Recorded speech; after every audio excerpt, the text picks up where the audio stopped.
Imaginez, vous vous baladez en vélo à la campagne dans un bel après-midi d'été. Vous êtes sur une petite route de campagne et à quelques centaines de mètres arrive le village prochain. Et dans cet après-midi qui semble idyllique, vous ressentez quelque chose qui n'est pas normal. Une absence de bruit. Pas de voiture, pas de gens autour de vous et le plus troublant c'est que vous n'entendez même pas d'animaux au loin, même pas un chant d'oiseaux. Une absence de bruit inhabituelle qui vous met mal à l'aise. Vous décidez alors de continuer votre chemin pour arriver au village. Là vous vous dites qu'il y aura bien forcément du monde.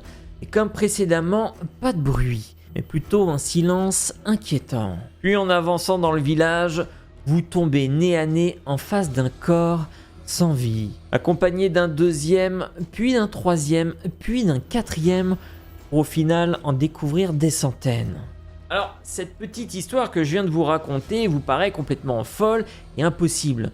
Pourtant, malheureusement, ce s'est réellement passé. Aujourd'hui les amis, je vais vous raconter l'histoire de la catastrophe du lac Nyos.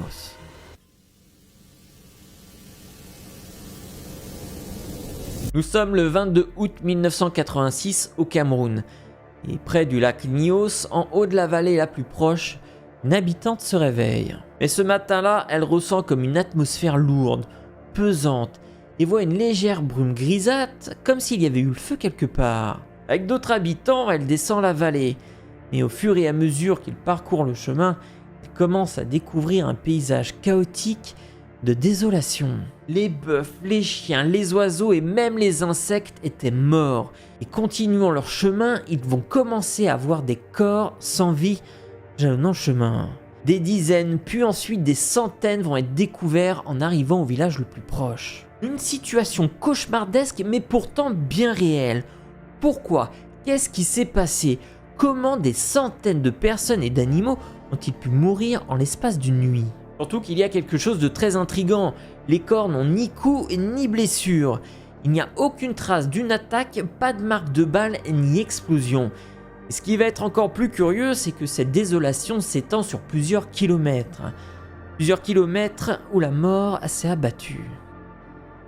Au bout du compte, c'est 1746 personnes qui vont être retrouvées mortes sur plusieurs villages, accompagnées de milliers d'animaux. Mais ce qui va être très troublant et très énigmatique, c'est que dans un premier temps, il n'y a absolument aucune explication. En fait, comme je le disais, les corps sont retrouvés sans coup ni blessure.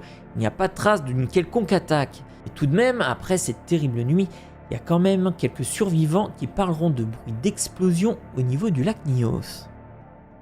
Les amis, nous allons faire un retour en arrière pour nous retrouver la veille du drame, le jeudi 21 août 1986, pour comprendre concrètement ce qui s'est passé cette nuit-là. Il est 4 heures de l'après-midi quand des bergers conduisant leurs troupeaux remarquent quelque chose d'étrange près du lac.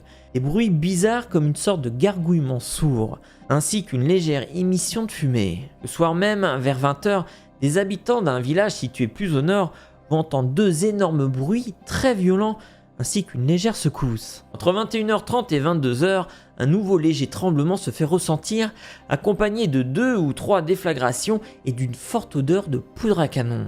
Et tout cela n'était rien par rapport à ce qui allait se passer. Près du lac, et sans savoir que la mort allait les atteindre, les quelques villageois qui s'y trouvent vont assister à un spectacle aussi incroyable que terrifiant. Les eaux du lac s'agitent comme si elles allaient entrer en ébullition. Puis, dans un bruit sourd, une gerbe d'eau jaillit à plus de 80 mètres au-dessus du lac, explosant alors comme un bouchon de champagne. Les projections arrivent sur les habitants comme une pluie fine et chaude. Tout le lac se met alors à vibrer et une vague, un tsunami de plus de 6 mètres de haut arrive et se fracasse sur les cultures se trouvant au bord du lac. Mais le plus inquiétant, et c'est ce qui provoquera de nombreux morts, un gaz blanchâtre qui sort de la gerbe d'eau et qui retombe lourdement autour du lac et vers les habitants. Un nuage blanchâtre d'une centaine de mètres de hauteur et qui dégage une forte odeur nauséabonde. Et 1 heure plus tard, ce nuage, devenu très épais, va se déplacer à une très grande vitesse, puis va s'étaler dans les étroites vallées, causant la mort sur son passage. Un nuage qui va s'étaler sur environ 14 km et qui va provoquer des brûlures à la gorge, aux yeux, au nez, jusqu'à l'asphyxie. Le lac va continuer encore et encore à produire ce mystérieux nuage, et toujours accompagné de quelques déflagrations. En fait, il faudra attendre 3 à 4 heures du matin pour que le lac commence à se calmer et arrête de nourrir ce nuage. Le lendemain matin, le bilan est très lourd. 1746 personnes vont trouver la mort, ainsi que 3000 animaux de bétail. Et par exemple, dans le village de Kham, on ne compte que 6 survivants parmi les 650 habitants. Suite à cette catastrophe, le lac va devenir rouge et une fine pellicule de poudre blanche va s'étaler sur la végétation. Les survivants sont traités alors à l'hôpital central de Yaoundé. Et dans le doute et dans l'incompréhension face à une telle situation, les autorités font évacuer 4000 personnes habitant aux alentours du lac.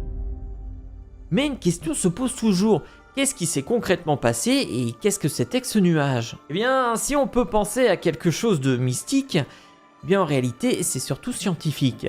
Car il y a une chose qu'il faut comprendre, c'est que le lac Nyos s'est formé dans le cratère d'un volcan. Avec les décennies, le volcan a rejeté du CO2, du dioxyde de carbone. Et le CO2 ne s'est pas libéré dans l'atmosphère.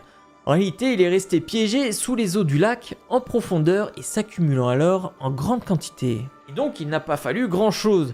D'ailleurs on ne sait pas concrètement quoi, mais ce qui est sûr c'est qu'un élément déclencheur a libéré tout ce gaz. Alors il y a bien des hypothèses, certains pensent que c'est un glissement de terrain, quand d'autres pensent que c'est l'accumulation de pluie qui a provoqué un déséquilibre. Ce qui est sûr c'est que cela agit comme un bouchon de bouteille de champagne que l'on ouvre après l'avoir secoué. Un geyser très violent qui libère alors le CO2 en grande quantité. Les scientifiques estiment qu'environ 100 000 à 300 000 tonnes de CO2 se sont alors déversées dans l'atmosphère. Le CO2 étant plus lourd que l'air, c'est bien dans un épais nuage qu'il s'est alors ensuite déversé, tuant les habitants et les animaux qui respiraient ce gaz. L'événement va être un vrai traumatisme pour le pays, surtout qu'à l'époque, on ne savait pas tout de suite ce que c'était, laissant les gens dans l'incertitude. En 2001, un premier tuyau de dégazage a été installé au lac Nyos, ainsi que dans d'autres lacs africains. D'ailleurs, des études ont montré que le lac Kivu, en République démocratique du Congo, est 2000 fois plus grand que le lac Nyos, montrait exactement les mêmes caractéristiques, accumulant du CO2 en grande quantité. Néanmoins, il a été aussi observé qu'un dégazage naturel se réalisait. J'espère que cette vidéo vous a plu. Si vous êtes nouveau et que vous voulez pas louper les prochaines vidéos, vous pouvez vous abonner en cliquant ici. Et si vous voulez voir une nouvelle étrange histoire, vous pouvez cliquer juste là. Quant à moi, je vous dis à très bientôt.